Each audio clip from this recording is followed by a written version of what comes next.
Welcome everyone! In this video, we are in the Ultra League showcasing another very powerful team featuring Steelix. Now, with Season 17, Steelix was nerfed into oblivion, but one thing that it is really good at is hunting down dragons, and that's what it will be doing on this team, along with Poliwrath on the safe swap to protect Steelix from opposing steel types, because although Steelix is a steel type technically, it definitely plays much more like a pseudo dragon and doesn't do well against opposing steels. And rounding out the team, Jellicent in the back to provide a nice layer of opposing Poliwrath coverage, because there are very few answers to Poliwrath quite as good as Jellicent in the Ultra League.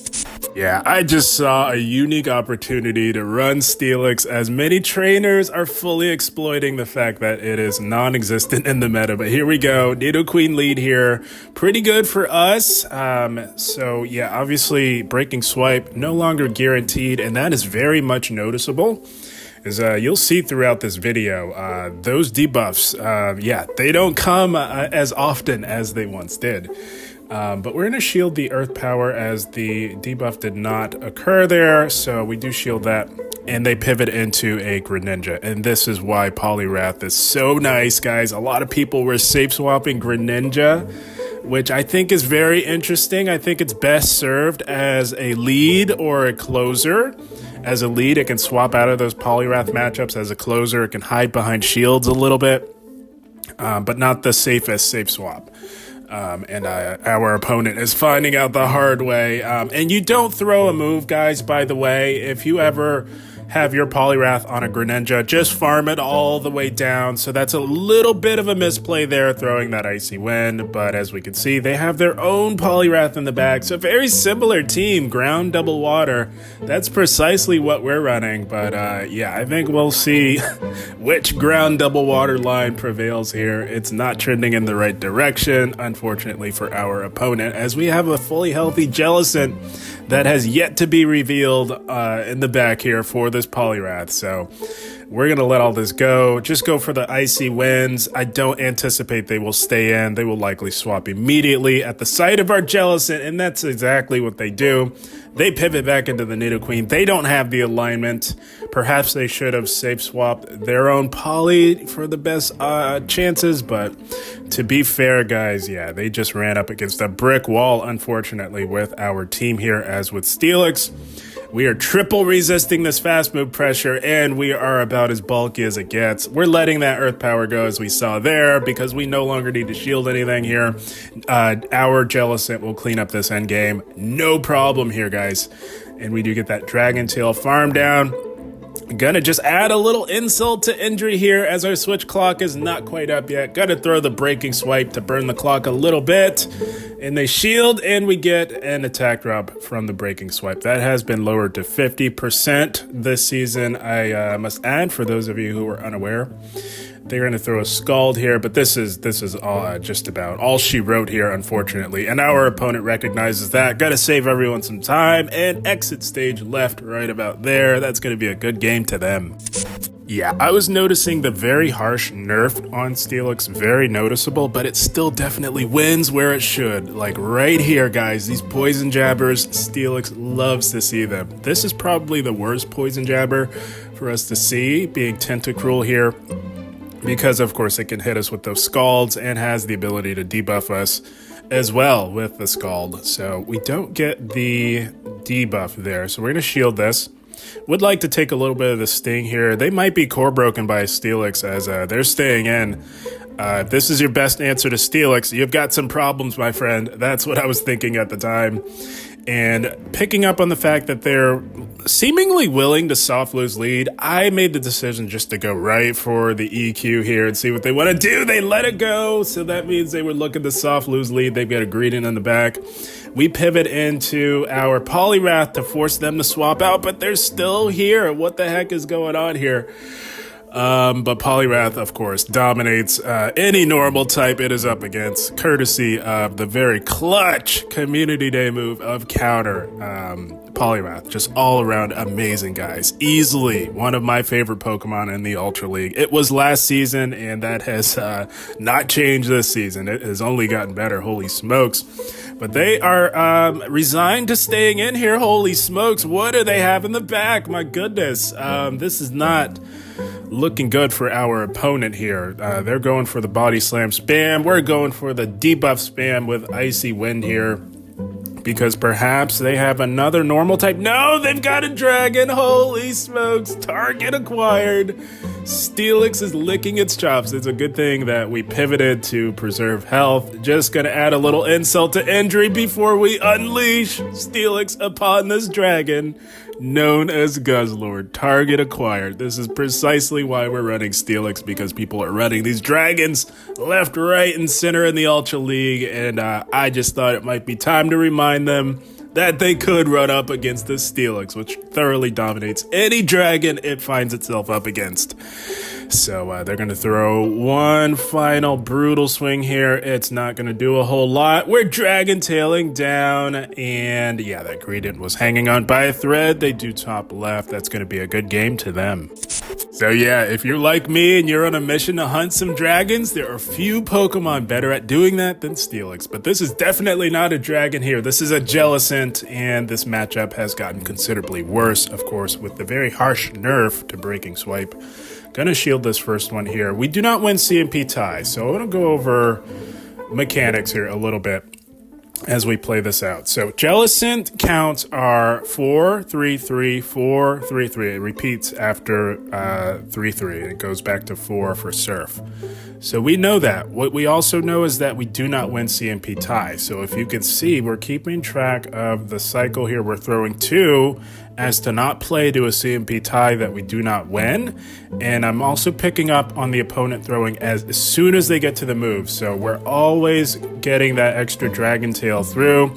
That really comes in handy if one of us swaps out. It offsets the energies here. We throw 2. And then the move as to not play to a CMP tie that we do not win. But they're back on the 4 cycle, so we're going to throw 1 more and catch, as we did get an attack drop there. Also picking up on your opponent's play pattern. If they're throwing immediately, that makes them more predictable and allows you to catch like that much more easily. So we do catch that resisted debuffed Surf, taking very little damage in the process on our own Jellicent, and we draw out a Golisopod here. So very interesting line thus far. At this point, maybe triple water. That's what I'm reading a little bit here. We have been seeing triple water as well. Not only have trainers been exploiting the fact that Steelix is almost non-existent, but they're also exploiting the fact that electric types are almost non-existent, running triple water lines. So that's what I'm reading here. We saw one water type with that Jelly, and we're looking at one here with the Golisopod. It doesn't look like they're running Aerial Ace, so I'm a lot more comfortable coming in with our Poliwrath here. I'm thinking they're on X-Scissor Liquidation, which is resisted with our water fighting typing. Fighting resists the bug, and water, of course, resists the water. We're going to counter this thing all the way down. Getting a nice resisted counter down is always very nice on Poliwrath, because it takes a little bit to get to those moves. They pivot back into the Jelly. We're loaded, gonna look to get rid of it. I think they just wanted to force some energy out of us, and that is okay. But the fact that they did this leads me to believe that maybe it's not triple water, or maybe it's an ice type in the back, something that doesn't want to see Poliwrath. It's not triple water, it's a Talonflame in the back. Holy smokes. We're going to throw with proper timing here. If you run a 2-turn up against a 5-turn, you'll want to be throwing on 2 or 7. That is optimal. You can also throw on 4, which is slightly suboptimal, but still not the worst fast move timing in the world. We do shield up the fly. We're going to throw on 4 to get rid of this thing.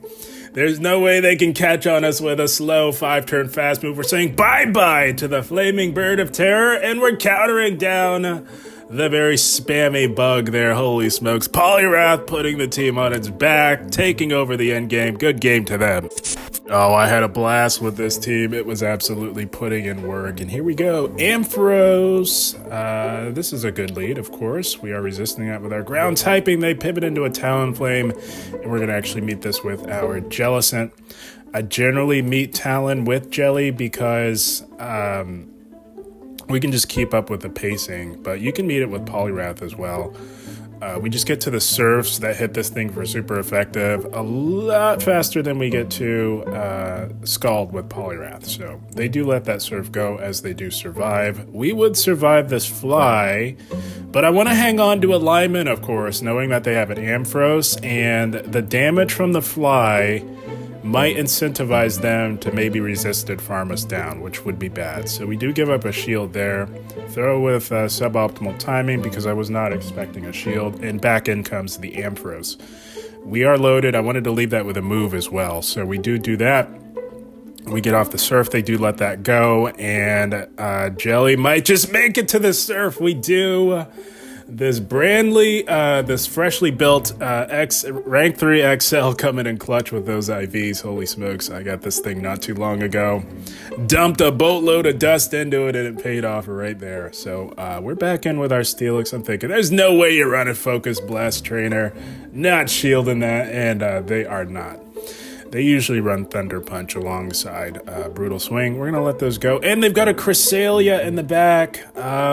So seeing this, I'm feeling a little bit confident at this moment, but also slightly regretting no shielding both of those Brutal Swings, as they did get us quite low.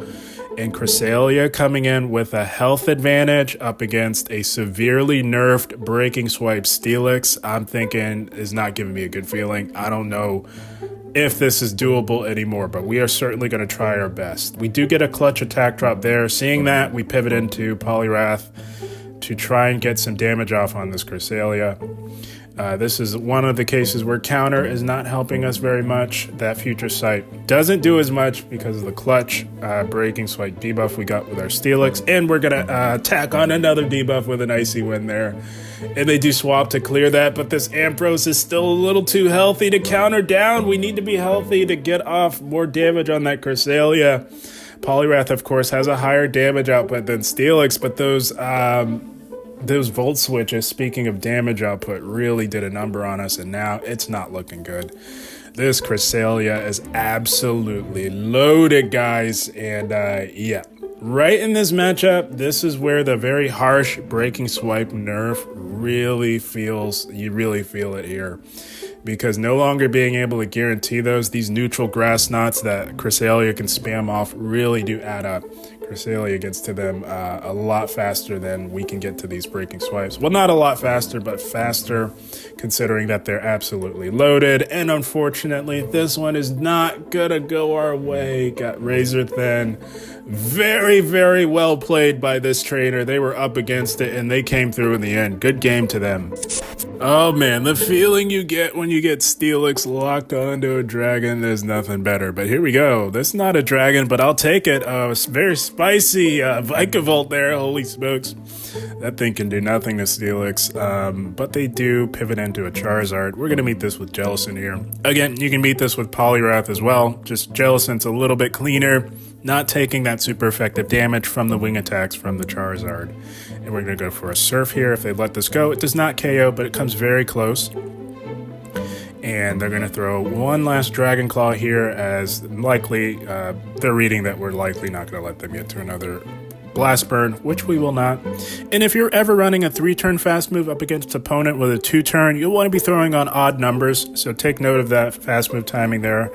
In that Charizard matchups, you'll want to be throwing on 1, 3, 5 if you run that 3-turn move. But they're back in with the Vikavolt here. We throw the Surf, as this thing is about as squishy as it gets. That Surf does half of its health, holy smokes. And they've got a Tapu Fini. So this is a very inconvenient core breaker here. Holy smokes. Really wishing I had put Poliwrath on that Charizard, as Jellicent is and was our best answer to a Tapu Fini. But with a lead like Vikavolt, how could you make that team read? Holy smokes. So now we're going to have to employ some tactical maneuvering and a massive team effort if we have any hopes of getting this done here. We're shielding everything. We got to get some debuffs off to severely compromise this Tapu Fini. We don't need shields for that Vikavolt anyways, so they're best spent here. We just need to spam Icy Winds and lower that attack more and more, but they don't stick around. They play this brilliantly. They combo play, exploiting the misaligned switch clocks, but that does not KO. And back in comes Steelix to absolutely farm this very squishy Vikavolt all the way down. That's our only hope here. They can throw whatever they want. It's all hard-walled, unless it's running Crunch, of course. But even then, that's not going to help it whatsoever. So now we're just going to go straight Breaking Swipe here. I'd rather get the guaranteed damage, although very laughable damage. Damage is damage in this situation. I want the guaranteed damage or shield. That's what I'm angling for. And they are now shielding. They no-shielded that first move, which was a very gutsy call, as that could have definitely been an Earthquake, which would have ended the game then and there. But you never know if they're... not gonna shield or whatever. So that's the route we chose. We're just going Breaking Swipe here to get the damage. That does not KO, and we were gonna counter down. Holy smokes, Tapu Fini in the back almost did us in. But again, we employed a massive team effort to get that one done. Good game to them. But yeah, guys, this team, a little bit more than a meme, guys. This team does actually put in a bit of work. But here we go. Dragonite, another target acquired. You love to see it if you lead Steelix. That's precisely why we're leading it. But they safe swap into a Jelly. So what I don't want to do is come in at a disadvantage with my own Jelly. Getting that attack drop is very nice. So we'll take that. I want to come in with my own Jelly at a health advantage. The attack drop is icing on the cake there. I predicted they would go straight back-to-back. They built up to the back-to-back, so we tank one on Steelix and we catch one on Jelly. And now I'm feeling really good here in this mirror. If they present you with something that that matches yours, so like they have their Jelly, we have our own Jelly, you never want to come in at a disadvantage, because if they swap it in, you're always going to be at an energy disadvantage, and you just don't want to do that. So that's why we stayed in with our Steelix, to chip away and get that advantage for our own Jelly. But we've got bigger fish to fry here. Holy smokes, they got an XL Lantern lurking. So they preserve their Jelly, they pivot into the Lantern, and we did have an energy advantage there. They're not going to allow us to get to another Shadow Ball. We're going to cut the losses here, let this go. So we're going to come in with Poliwrath and go for an aggressive farm down. At the time, I was thinking maybe I did need to throw a move, but seeing how much these counters are absolutely chunking, I'm fully going to commit to the farm down at this point in the battle. We will shield that Thunderbolt to counter it all the way down. Seeing how much they're doing, they're just not going to make it to another Thunderbolt. This is just a Surf. We can let this go. No problem. I will gladly give up a shield for this much energy on Poliwrath. But of course, they wisely come back in with the Jelly. So we're going to throw the Icy Wind here. Resisted, but does some meaningful resisted damage in this moment. And we do have the back-to-back. Going to go for the next Icy Wind. Grabbing a shield, they pivot back into the Dragonite. And it is time to unleash Steelix. Holy smokes. This is why we're running Steelix. I got sick and tired of seeing Shadow Dragonite on the lead non-stop in the Ultra League this cycle.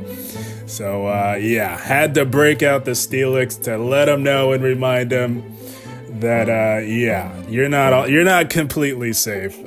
So, yeah, this was a lot of fun, if you can imagine. We do shield up that superpower, take out the Dragonite. We're going to get hit by a Surf, but we are about as bulky as it gets as Steelix. This will not KO, and we have the Breaking Swipe locked and loaded for this Jellicent. Holy smokes, we are saying bye-bye to the Jelly, and Steelix dominates, as it should, yet another Dragonite team. You'll love to see it. Good game to them. Oh my goodness, I was having so much fun catching these Dragonite lead teams slipping in the Ultra League. We had yet another one, speaking of. They pivot into a Swampert. We're a little slow in the swap. Should have reacted a little bit faster there, but it's still okay. And I do like meeting Swampert with Poliwrath. I really like the fast move pressure from counter on a Swampert here. So we're going to go for the Scald. That's going to do more raw damage, of course. We don't get the attack drop, but that's okay because I knew we were going to have to shield anyways here, as being so slow on the swap, that allows them to get to another Earthquake. But we do counter down, and we leave with a move. That was the goal. We can hit this Dragonite with a double super effective Icy Wind here. It's not a Shadow, and they're actually running Dragon Tail, which I found to be very interesting. I think you just generally want to go Dragon Breath. They're virtually identical in terms of damage per energy.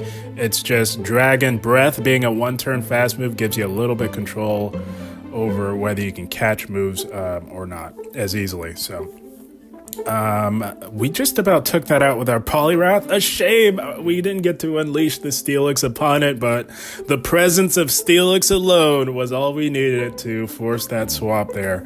And they've got an Escavalier here, and we are smooth sailing here, guys. They're gonna try and stick it out to the end here, but there's just nothing this thing can do. My newly built rank 3 is quite thick, friends. This is my second Ultra League Jelly. I caught this one very recently and was absolutely overjoyed when I saw the IVs. It's a very clutch rank 3. We don't need the best buddy for it, and it is quite good. So yeah, dumped a boatload of dust this cycle into this Jelly, and it is paying dividends here. Holy smokes. And yeah, they're playing till the very end. I guess that's all right, but we're saying bye-bye nonetheless to the very stubborn Escavalier. I bet they're a bit salty that the Dragonite didn't get to go ham on another Ultra League team. Good game to them.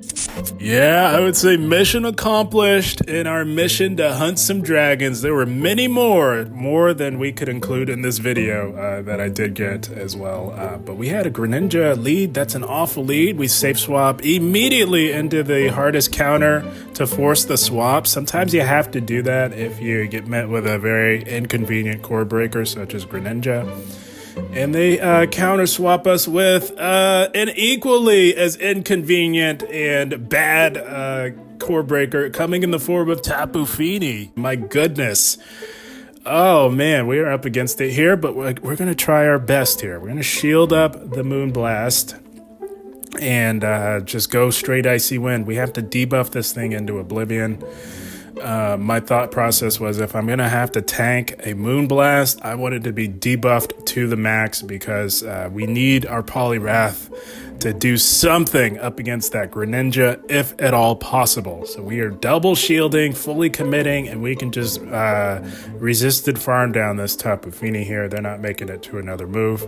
Gonna be interesting to see what they come in with. They've got a Charizard, this team, exceedingly weak to electric types in general. Holy smokes, zero respect for electric types this cycle. My goodness. So we pivot into Jelly to draw back out the Greninja here because we want to be able to come back in with our Poliwrath to get a little bit of an energy lead on that Charizard. They did shield up our Scald. In hindsight, probably should have gone Icy Wind on that Charizard before swapping out, because there's a good chance that they would have shielded no matter what, seeing their win condition with the Charizard generally. So we're playing this out. We have no shields, but that is okay. Jelly's putting in the work, got the Greninja into a very nice farmable range for our Poliwrath, which is still relatively healthy, considering how bulky we are. We do have a move here stored. Now we're going to go Icy Wind here. They don't know what we have in the back, which is likely why they didn't shield. Good on them for that. But we do get the guaranteed attack drop, which is what I wanted, because I do imagine they go Blast Burn here, and we are going to have to eat a Blast Burn on our Steelix.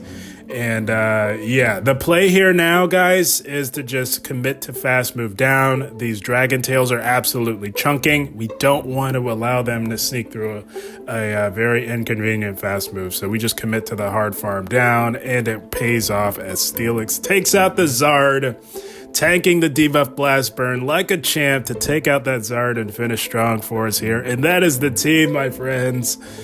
Oh man, I tell you guys, I was on a mission to hunt some dragons, and I recognize that there are a few Pokemon better at doing that than Steelix. Steelix, perhaps the ultimate answer to any dragon in any meta. As with the steel typing, it's quite obvious. We resist their fast move pressure, and we deal super effective to them.